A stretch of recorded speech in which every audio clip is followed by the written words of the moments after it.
ബഹുമാനപ്പെട്ട അധ്യക്ഷൻ, വേദിയിലും സദസ്സിലുമുള്ള പ്രിയ സഖാക്കളെ, സുഹൃത്തുക്കളെ, ഇന്ന് ഈ പുസ്തക പ്രകാശന ചടങ്ങ് സംഘടിപ്പിച്ചിരിക്കുന്നത് സെൻറ്റർ ഫോർ മാർക്സിസ്റ്റ് സ്റ്റഡീസ് അതിൻ്റെ ആഭിമുഖ്യത്തിലാണ്. സെൻറ്റർ ഫോർ മാർക്സിസ്റ്റ് സ്റ്റഡീസ് ആരംഭിക്കുന്നത് 2023 മാർച്ച് 15-നാണ്. മാർക്സിസത്തിൽ ഉറച്ചു നിൽക്കുകയും ഉറച്ച ബോധ്യത്തോടെ രാഷ്ട്രീയ പ്രവർത്തനം നടത്തുകയും ചെയ്യുന്ന വിവിധ കമ്മ്യൂണിസ്റ്റ് പാർട്ടികളിൽപ്പെട്ടിട്ടുള്ളവരും ഒപ്പം മാർക്സിസ്റ്റുകളായി നിലനിൽക്കുന്ന വ്യക്തികളും സുഹൃത്തുക്കളും ഒക്കെ കൂടി ചേർന്നാണ് ഈ സെൻറ്റർ ഫോർ മാർക്സിസ്റ്റ് സ്റ്റഡീസ് ആരംഭിക്കുന്നത്. 2 ദിവസത്തെ 2 ഘട്ടത്തിലായിട്ട് അങ്ങനെ 4 ദിവസത്തെ റെസിഡൻഷ്യൽ ക്യാമ്പാണ് നമ്മൾ സംഘടിപ്പിച്ചുകൊണ്ടിരിക്കുന്നത്. ഈ 4 ദിവസം വിവിധ വിഷയങ്ങൾ, മാർക്സിസവുമായിട്ട് ബന്ധപ്പെട്ടിട്ടുള്ള വിവിധ വിഷയങ്ങൾ, വിവിധ സാമൂഹ്യ പ്രശ്നങ്ങളെ മാർക്സിസത്തിൻ്റെ കാഴ്ചപ്പാടിൽ നിന്നുകൊണ്ട് വിശകലനം ചെയ്യുന്ന രീതിയിലുള്ള അത്തരം വിഷയങ്ങൾ, ഇതൊക്കെയാണ് ഈ സെൻറ്ററിൽ നമ്മൾ ചർച്ച ചെയ്യുന്നതും. വളരെ ആഴത്തിലുള്ള ചർച്ചയാണ് അവിടെ ഈ കാര്യത്തിൽ നടക്കുന്നത്.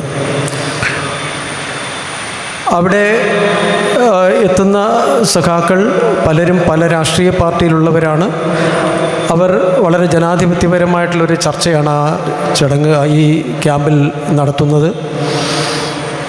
അത് നമ്മൾ മനസ്സിലാക്കിയെടുത്തോളം പൊതുവെ എല്ലാവർക്കും രാഷ്ട്രീയപരമായ വ്യക്തതയുണ്ടാക്കുന്നതിന് സഹായകമാകുന്നു എന്നാണ് അവർ അഭിപ്രായപ്പെട്ടിട്ടുള്ളതും. നമ്മളുടെ ആ ചർച്ചയുടെ ഒരു പൊതുരീതി എന്ന് പറയുന്നത് മാർക്സിസത്തെ കൂടുതൽ ആഴത്തിൽ മനസ്സിലാക്കാനും ഒപ്പം മാർക്സിസത്തിൻ്റെ പുതിയ സാധ്യതകളെക്കുറിച്ച് അന്വേഷിക്കാനും നാം അറിഞ്ഞ മാർക്സിസത്തെ കൂടുതൽ ആഴത്തിലാക്കാനും ഒരുമിച്ച് സെൻറ്ററിൻ്റെ തലത്തിൽ യാതൊരു പ്രായോഗിക പ്രവർത്തനങ്ങളിലും നമ്മൾ നേരിട്ട് സെൻറ്ററിൻ്റെ പേരിൽ ഇടപെടാറില്ല.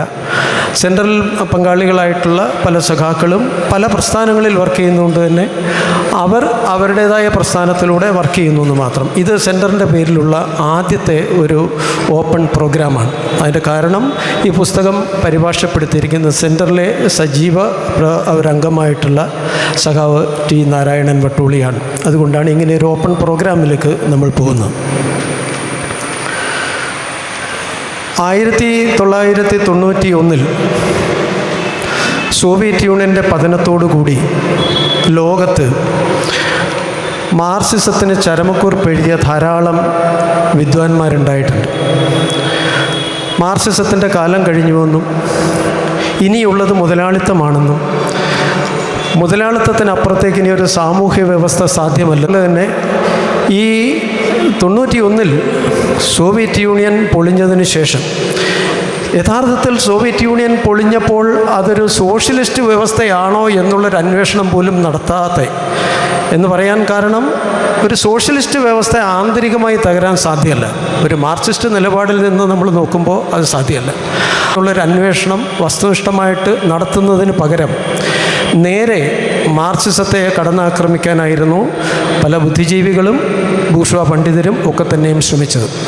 പക്ഷെ നമുക്കറിയാം 1991 ശേഷം വെറും 10 വർഷത്തിനുള്ളിൽ തന്നെ ലോകത്ത് മുതലാളിത്തം അതിഭീകരമായ പ്രതിസന്ധിയിലേക്കെത്തി. ലോകത്ത് മുതലാളിത്ത വ്യവസ്ഥയുടെ ദുരിതം പേറിയ ജനങ്ങൾ മുതലാളിത്ത വ്യവസ്ഥയ്ക്കെതിരായി വ്യാപകമായ പോരാട്ടത്തിൽ അണിനിരക്കുകയുണ്ടായി. പല പ്രക്ഷോഭങ്ങളും ലോകത്തുടനീളം ഉണ്ടാവുകയുണ്ടായിട്ടുണ്ട്. അതിനുശേഷം നമുക്ക് ഏറ്റവും ഒടുവിൽ നമുക്കറിയാവുന്ന 2008 കൂടിയുള്ള ആഗോള മാന്ദ്യം, നമ്മുടെ മുമ്പിൽ തന്നെ നടക്കുന്ന കാര്യങ്ങളാണിതൊക്കെ. 2008 കൂടി സാമ്പത്തിക രംഗത്തും ഒരു വ്യവസ്ഥ എന്നുള്ള നിലയിലും മുതലാളിത്തത്തിന് തിരിച്ചു വരാൻ കഴിയാത്ത വിധത്തിലുള്ള പ്രതിസന്ധിയിലാണ് അത് അകപ്പെട്ടിട്ടുള്ളത്.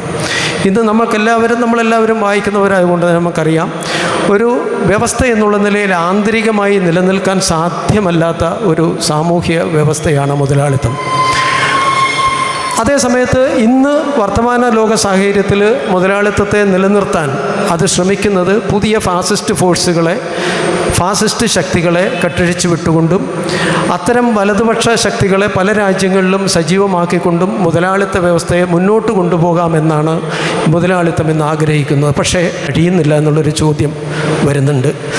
ഇത്രയും പ്രതിസന്ധി ഉണ്ടായിട്ടും ഈ വൈരുദ്ധ്യങ്ങളെയൊക്കെ ഉപയോഗപ്പെടുത്തിക്കൊണ്ട് വിപ്ലവപരമായി ലോകത്തെ പുനഃസംഘടിപ്പിക്കുന്നതിന്, വിവിധ രാഷ്ട്രങ്ങളെ പുനഃസംഘടിപ്പിക്കുന്നതിന് മാർക്സിസ്റ്റ് പ്രസ്ഥാനങ്ങൾ, കമ്മ്യൂണിസ്റ്റ് പ്രസ്ഥാനങ്ങൾ എന്തുകൊണ്ട് പരാജയപ്പെടുന്നു എന്നുള്ളൊരു പ്രധാനപ്പെട്ട ചോദ്യം നമ്മുടെ മുമ്പിൽ വരുന്നുണ്ട്. അപ്പോൾ അങ്ങനെയുള്ള ഒരു പരാജയത്തിൻ്റെ കാരണം പലതുണ്ടാകാം. പക്ഷേ അതിലൊരു പ്രധാനപ്പെട്ട കാരണം എന്ന് പറയുന്നത് മാർക്സിസത്തിൻ്റെ അന്തസത്ത, എൻ്റെ ആത്മാവായിട്ടുള്ള വൈരുദ്ധ്യാത്മക വിചിന്തന രീതിയുടെ പോരായ്മ തന്നെയാണ്. നമുക്ക് മനസ്സിലാവുന്നത് ലോകത്തുടനീളമുള്ള കമ്മ്യൂണിസ്റ്റ് പാർട്ടികളിൽ ഇന്ന് കൈമോശം വന്നിരിക്കുന്നത് ഈ വൈരുദ്ധ്യാത്മക വിചിന്തന രീതിയാണ് എന്ന് പറയാതെ വയ്യ. 2008 ഈ ആഗോള മാന്ദ്യം ലോകത്തൊരു മാർക്സിസ്റ്റിനും പ്രവചിക്കാൻ കഴിഞ്ഞിട്ടില്ല. പക്ഷേ ഒന്നാം ലോക മഹായുദ്ധം വരുന്നുവെന്ന് ലെനിന് പറയാൻ കഴിഞ്ഞു. പക്ഷേ ഒരു കമ്മ്യൂണിസ്റ്റ് പാർട്ടിയുടെ നേതൃത്വത്തിനും അങ്ങനെ ഒരു ശേഷി ഇന്ന് നിലനിൽക്കുന്നില്ല. തീർച്ചയായിട്ടും ഇത് കമ്മ്യൂണിസ്റ്റ് പ്രസ്ഥാനങ്ങളെ ആഗോളതലത്തിൽ തന്നെ ഒരു ദാർശനിക പ്രതിസന്ധിയിലേക്കാണ് നയിച്ചിട്ടുള്ളത്. ദാർശനികമായിട്ട് മാർക്സിസത്തിൻ്റെ കരുത്ത് വീണ്ടെടുക്കാതെ നമ്മൾക്ക് പുതിയൊരു മുന്നേറ്റം അസാധ്യമാവുന്ന വിധം നമ്മൾ യാന്ത്രിക ഭൗതികവാദത്തിൻ്റെയോ പോസിറ്റിവിസത്തിൻ്റെയോ ചള്ളിക്കുണ്ടിൽ കുടുങ്ങിപ്പോയി എന്നുള്ളതാണ് ഒരു സത്യം. അപ്പോൾ ഇത്തരമൊരു പശ്ചാത്തലത്തിലാണ് നമ്മൾ മാർസലോ മുസ്തോയുടെ ഈ പുസ്തകം ഇവിടെ ചർച്ചയ്ക്ക് വെക്കുന്നത്. മാർസലോ മുസ്തോയുടെ ഈ പുസ്തകത്തിൻ്റെ ഒരു പ്രത്യേകത, മാർസലോ മുസ്തോ കാനഡയിലെ യോർക്ക് യൂണിവേഴ്സിറ്റിയിലെ പ്രൊഫസറാണ്. അദ്ദേഹം മാർക്സിൻ്റെ പരിഭാഷപ്പെടുത്തപ്പെട്ടിട്ടില്ലാത്ത ധാരാളം കൃതികളുടെ പരിഭാഷ നടത്തുന്ന ഒരു കമ്മിറ്റിയിലെ അംഗം കൂടിയാണ്. അദ്ദേഹം ധാരാളം പുസ്തകങ്ങൾ എഴുതിയിട്ടുണ്ട്. ഈ പുസ്തകം ഇന്നിവിടെ പ്രകാശനം ചെയ്യുന്ന പുസ്തകം മാർക്സിൻ്റെ അവസാന വർഷങ്ങളിൽ 1880, 1880, 81, 82, 83 അദ്ദേഹത്തിൻ്റെ മരണം വരെയുള്ള കാലത്ത് അദ്ദേഹം നടത്തിയിട്ടുള്ള അന്വേഷണങ്ങളുടെ പൊതു സ്വഭാവത്തെക്കുറിച്ച് പറയുന്ന ഒരു പുസ്തകമാണ് ഈ മാർക്സിൻ്റെ അവസാന നാളുകൾ. മാർക്സിൻ്റെ അവസാന നാളുകളിൽ അദ്ദേഹം തൻ്റെ വൈരുദ്ധ്യാത്മക രീതി തന്നെ ഉപയോഗപ്പെടുത്തിക്കൊണ്ട് താൻ അതുവരെ പറഞ്ഞിട്ടുള്ള ലോകത്തെ യൂറോപ്യൻ കേന്ദ്രിതമായിട്ടുള്ള പല കാഴ്ചപ്പാടുകളെയും ആഗോളതലത്തിൽ തന്നെ മറ്റ് പല രാജ്യങ്ങളിലും അതെങ്ങനെയാണ് നിലനിൽക്കുന്നതെന്ന് മനസ്സിലാക്കാനുള്ളൊരു ശ്രമമാണ് അദ്ദേഹം ഈ പുസ്തകത്തിൽ നടത്തുന്നത്. ആ പുസ്തകത്തിൻ്റെ ഒരു മേന്മയും അത് തന്നെയാണ്. അവസാന കാലത്ത് നിഷ്ക്രിയനായിരുന്നൊരു മാർക്സ് അല്ല ഉണ്ടായിരുന്നു, മറിച്ച് അങ്ങേയറ്റം രോഗാതുരതയിൽ ജീവിക്കുമ്പോഴും ഇരിപ്പ് പോലും അസാധ്യമാകുന്നൊരു സാഹചര്യത്തിൽ അത്രമാത്രം രോഗപീഠ ഉള്ളപ്പോഴും അദ്ദേഹം ഏറ്റവും സമഗ്രമായും സവിശേഷമായും വൈരുദ്ധ്യാത്മക രീതി പ്രയോഗിച്ചുകൊണ്ട് ലോകത്തെ പഠിക്കാനായിരുന്നു ശ്രമിച്ചത്. അതാണ് ഈ പുസ്തകത്തിലൂടെ പറയാൻ ശ്രമിക്കുന്നത്. ഒരു ഒരു റെഡ് ഡോക്ടർ എന്നുള്ള നിലയിലാണ്, ഡെഡ് ടെററിസ്റ്റ് ഡോക്ടർ, അങ്ങനെയാണ് അദ്ദേഹത്തിനെ അന്ന് പറഞ്ഞിരുന്നത്. അപ്പോൾ ഒരു റെഡ് ടെററിസ്റ്റ് ഡോക്ടറായ മാർക്സിനെ ഇൻ്റർവ്യൂ ചെയ്യാൻ വന്നിട്ട് മാർക്സിനെ കൂട്ടി അദ്ദേഹം താമസിച്ചിരുന്ന ലണ്ടൻ അടുത്തുള്ള ഒരു കടൽ തീരത്തിരിക്കുമ്പോൾ സ്വിൻഡൻ അദ്ദേഹത്തിനോടൊരു ചോദ്യം ചോദിക്കുന്നു. മനുഷ്യൻ്റെ നിലനിൽപ്പിൻ്റെ അടിസ്ഥാന നിയമം എന്താണ് എന്ന് മാർക്സിനോട് ചോദിക്കുന്നുണ്ട്. മാർക്സ് കടലിൻ്റെ ആഴങ്ങളിലേക്ക് നോക്കി പറയുന്നത് ഒറ്റ വാക്കാണ്: സ്ട്രഗിൾ, പോരാട്ടം. അതാണ് മനുഷ്യൻ്റെ നിലനിൽപ്പിൻ്റെ അടിസ്ഥാനം. നമുക്കും ഈ പോരാട്ടം തുടരാം. ഇത്രയും പറഞ്ഞുകൊണ്ട് ഞാൻ ഈ സ്വാഗതം ആശംസിക്കുന്ന കാര്യത്തിലേക്ക് കടക്കുകയാണ്. ഇന്ന് നമ്മുടെ ചടങ്ങിൻ്റെ അധ്യക്ഷനായിട്ടിരിക്കേണ്ടത് അഡ്വക്കേറ്റ് സഖാവ് വി കെ പ്രസാദാണ്. സഖാവ് വി കെ പ്രസാദ് ഇവിടെ എത്തിയിട്ടുണ്ട്. ഈ പരിപാടി തുടങ്ങുമ്പോൾ അദ്ദേഹം ഒരു ബ്ലോക്കിൽ പെട്ടിരിക്കുകയായിരുന്നു. അപ്പോൾ അദ്ദേഹം എത്തി. അദ്ദേഹത്തിന് ഊഷ്മളമായി ഞാൻ സ്വാഗതം ചെയ്യുന്നു. അദ്ദേഹം ഫെഡറൽ ബാങ്ക് ഓഫീസേഴ്സ് യൂണിയൻ്റെ മുൻ നേതാവായിരുന്നു. ഒപ്പം പുരോഗമന കലാസാഹിത്യ സംഘത്തിൻ്റെ എറണാകുളം ജില്ലാ വൈസ് പ്രസിഡൻ്റ് കൂടിയാണ്. ഇന്ന് പുസ്തകപ്രകാശന കർമ്മം നിർവഹിക്കുന്ന, പുസ്തകം പ്രകാശനം ചെയ്യുന്നത് കേരള യൂണിവേഴ്സിറ്റിയുടെ സെൻറ്റർ ഫോർ മാർക്സിയൻ സ്റ്റഡീസിൻ്റെ മുൻ ഡയറക്ടറായിരുന്ന, അതോടൊപ്പം തന്നെ വിദേശകാര്യ വിദഗ്ധനുമായ ഡോക്ടർ ജോസഫ് ആൻ്റണി സാറാണ്. അദ്ദേഹത്തിനെ ഊഷ്മളമായി ഞാൻ സ്വാഗതം ചെയ്യുന്നു. പുസ്തകം ഏറ്റുവാങ്ങാമെന്ന് ഏറ്റിട്ടുള്ളത് സഖാവ് പന്ന്യൻ രവീന്ദ്രനാണ്. പന്ന്യൻ രവീന്ദ്രൻ നമുക്ക് വിശദീകരിക്കേണ്ട കാര്യമില്ല, അദ്ദേഹത്തിനെ എല്ലാവർക്കും അറിയാം. CPIയുടെ മുൻ സംസ്ഥാന സെക്രട്ടറി MPയുമായിരുന്നു. അദ്ദേഹത്തിനെ ഞാൻ ഊഷ്മളമായി സ്വാഗതം ചെയ്യുന്നു.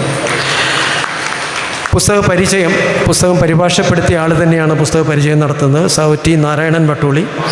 സെൻറ്റർ ഫോർ മാർച്ച് സ്റ്റഡീസിൻ്റെ ഒരു സജീവ പ്രവർത്തകനാണ്. ഒപ്പം ക്രുഷ്ചേവ് ലൈഡ് എന്നൊരു പുസ്തകം, അത് ഗ്രോവർഫർ എഴുതിയ ക്രുഷ്ചേവ് ലൈഡ് എന്ന പുസ്തകത്തിൻ്റെ മലയാള പരിഭാഷ നടത്തിയതിൽ ഒരാൾ അദ്ദേഹം കൂടിയാണ്.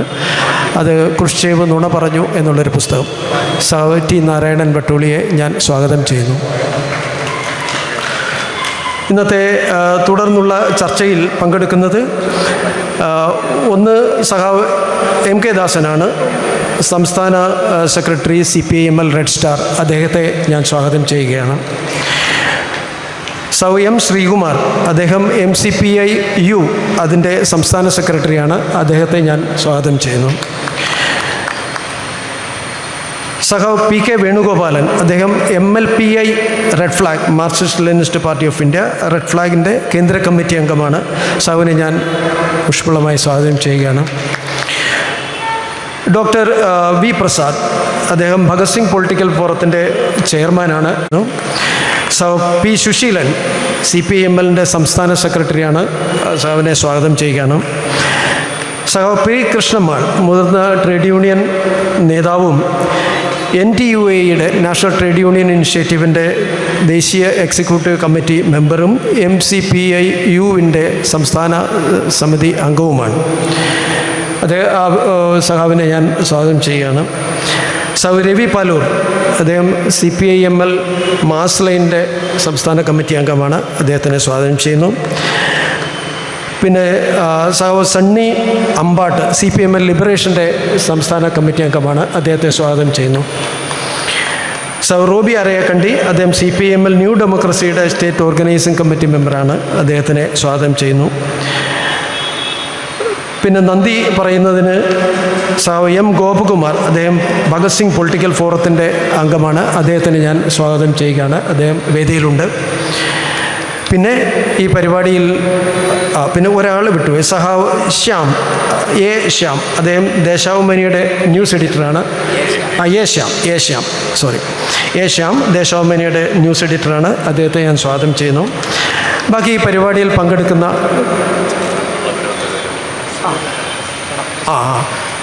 ചന്ദ്രൻപിള്ള ഈ പരിപാടിയിൽ പങ്കെടുക്കേണ്ടതാണ്. സത്യത്തിൽ പുസ്തകം ഏറ്റുവാങ്ങാൻ നിശ്ചയിച്ചിരുന്നത് ചന്ദ്രൻപിള്ളയായിരുന്നു. അദ്ദേഹത്തിൻ്റെ ആരോഗ്യ പ്രശ്നം കാരണം ഇതിൽ പങ്കെടുക്കാൻ കഴിയത്തില്ല എന്ന് പറയുകയുണ്ടായി. ഞാൻ ഒരാളിനെ വിട്ടുപോയിട്ടുണ്ട്. CP റഷീദാണ്. CP റഷീദ് ഇവിടെ ഉണ്ട്. CP റഷീദിനെ ഈ വേദിയിലേക്ക് സ്വാഗതം ചെയ്യുകയാണ്. അദ്ദേഹം ജനകീയ മനുഷ്യാവകാശ പ്രസ്ഥാനത്തിൻ്റെ സംസ്ഥാന സമിതി അംഗമാണ്. ബാക്കി ഈ പരിപാടിയിൽ പങ്കെടുക്കുന്ന എല്ലാ സഖാക്കളെയും ക്ഷണം സ്വീകരിച്ചും സ്വീകരിക്കാതെയും എത്തിയിട്ടുള്ള ഗോവിന്ദൻകുട്ടി മാഷ് ഇവിടെയുണ്ട്. മുതിർന്ന പത്രപ്രവർത്തകൻ മാധവൻകുട്ടി മാഷ് ഇവിടെയുണ്ട്. മറ്റ് പല സഖാക്കളും ഇവിടെയുണ്ട്. ബാക്കി നമ്മുടെ ക്ഷണം സ്വീകരിച്ചും സ്വീകരിക്കാതെയും ഈ പരിപാടി കേട്ടറിഞ്ഞും ഇവിടെ എത്തിയിട്ടുള്ള എല്ലാ സഖാക്കളെയും സുഹൃത്തുക്കളെയും സ്വാഗതം ചെയ്തുകൊണ്ട് ഞാൻ നിർത്തുന്നു. നന്ദി. എല്ലാവർക്കും സെൻറ്റർ ഫോർ മാസ് സ്റ്റഡീസിൻ്റെ അഭിവാദ്യങ്ങൾ.